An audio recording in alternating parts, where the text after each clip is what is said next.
Girlfriend মানে বান্ধবী আর boyfriend মানে বন্ধু, বাট এই দুটোকে আমরা কখনোই এর জন্য ব্যবহার করতে পারবো না।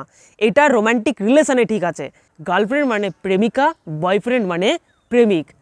তাহলে আমরা বন্ধু আর বান্ধবীকে ইংরেজিতে কী করে বলবো? শুধুমাত্র ফ্রেন্ড বলতে পারবো, বাট এটা পুরোপুরি সত্যি নয়। আজ আমি আপনাদের বলতে চলেছি ফ্রেন্ডকে মানে বন্ধুকে আরও কতভাবে বলতে পারো, বান্ধবীকে, প্রেমিক আর প্রেমিকাকে আলাদা আলাদা এদের জন্য ওয়ার্ড আছে, শুনে আপনাদের মজা এসে যাবে। সবাই এগুলো ব্যবহার করে, আপনি যদি না জেনে থাকেন এখনই এগুলো শিখে নিন, আদারওয়াইজ কেউ যদি আপনাকে বলে বুঝতে পারবেন না। বান্ধবীদের ফ্রেন্ড না বলেও আর কি কি ভাষায় বলতে পারি? আমরা শুধুমাত্র ফিমেল ফ্রেন্ড বলতে পারি, ফ্রেন্ড বলতে পারি, বা বেস্টি বলতে পারি, মানে যে তোমার ঘনিষ্ঠ বান্ধবী, ঠিক আছে, বান্ধবী কিন্তু এগুলো। অথবা আমরা বলতে পারি সিস। সিস আমরা কাদের বলবো? আমাদের ছোট বোন সমতুল্য বান্ধবী।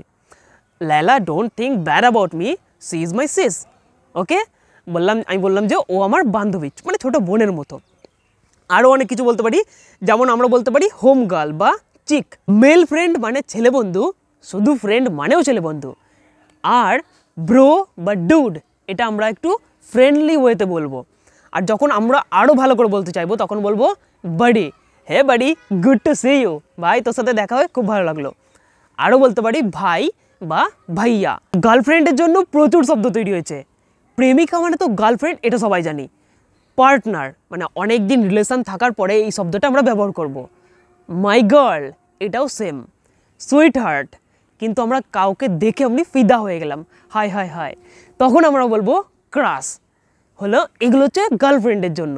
বয়ফ্রেন্ডের জন্য প্রচুর শব্দ তৈরি হয়েছে। এক বয়ফ্রেন্ড মানে তো প্রেমিক, এ সবাই জানি।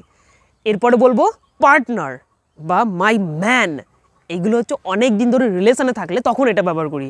বা সুইট হার্ট, আর যদি কোনো মেয়ে ছেলেকে দেখে ফিদা হয়ে যায় তখন তাকে বলবো ক্রাশ। এখন এই এক্সারসাইজটা করে আমাকে কমেন্টে দেখান, আর আপনি বলুন কোন শব্দটা আপনার সবথেকে ফেভারিট মনে হলো। বাই।